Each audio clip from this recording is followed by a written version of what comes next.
Hi everybody, it's Kara. I wanted to share a junk journal that I just recently finished with all of you. It is a very long junk journal. It's 10 by 4 inches, so it's going to be a little hard for me to show it to you all at once. And I'm not going to go through the whole thing because I have shown you guys my junk journals before, and they're very similar. You just put whatever kind of paper and ephemera and stamp or sticker or whatever kind of goodness that you want into it. I think of junk journaling a little bit like, when you were a kid and you used to do collages in school, and you can just use bits and pieces of all of the things that made you happy and that you liked, and you got to put it in one kind of collagey mess.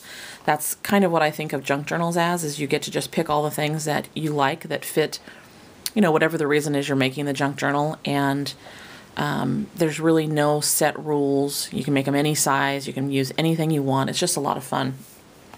So the reason I really wanted to show you this one is I tried a new binding technique that I really like. I saw this on a video on YouTube, and I'm going to try and find it and link that original video down below. But basically, I used some ball and chain and the little fasteners to do this. And basically, I just went on Etsy and I hunted until I found some that I liked. This is the ones that I picked up.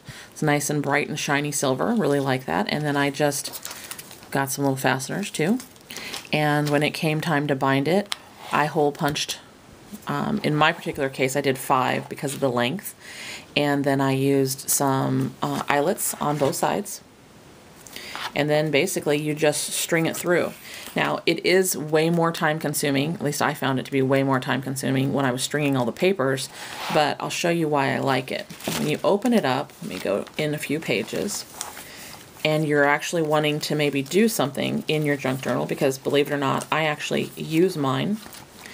Assuming you don't make your cover too big and bulky, your pages, your book, lays basically flat up against each other, which it would not be doing if you used a spiral binding or a D-ring or anything like that. And I love that because I love to use my junk journals, and this one is actually going to be for the new year. It's going to be an inspiration junk journal that I made because I want to do a few things in the new year, and I'm already thinking about my little New Year's resolutions.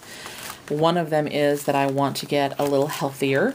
I think that it would probably be a good idea if I were getting some more exercise and eating just a little bit better. So I want to use the junk journal for recipes and things like that. And I also want to use it for inspiration of, say, maybe an outfit or something that I would love to wear if I were just a little bit thinner. And then I also want to use it for some crafty inspiration, because this year I have had a ton of crafty fun, but I've been doing lots of projects that I kind of felt like I had to do them for something, which is, there's nothing wrong with that, and I did have a great time doing them. But I also want to do more things like art journaling and other projects that I do just for fun, that, there's no reason, there's no deadline, there's none of that. So I'm going to use this as my inspiration junk journal, and basically it's very similar to the other ones that I've made. I used 2 different paper kits from Lily Bee Designs. They're the ones that I showed off in my haul video a few videos ago. I picked one that had some bright colors, and then I threw in a whole bunch of ephemera, stickers, and I also used tickets and things that I have received in swaps. And I just went through and pulled some of the stuff that I'd kind of been hoarding. These are some Elle Studio journaling spots that I put into a coffee sleeve pocket. Anyway, I just went through here and I just made a ton of pages that I can either attach pictures to, I can write on, all sorts of things. And so I'm really pleased with it. It was a lot of fun to make because, like I said, there's really no rules. Anything goes in a junk journal. So I had a blast doing it, and I just wanted to give you a quick little share of that project. If you have any questions about junk journaling, I have done some earlier videos on how I go about getting all mine ready to go and what my process usually entails. So you could check those out. And if that doesn't answer your questions, obviously feel free to leave me a question down below or a comment. I love hearing from all you guys, and I will get back to you with your questions as soon as possible.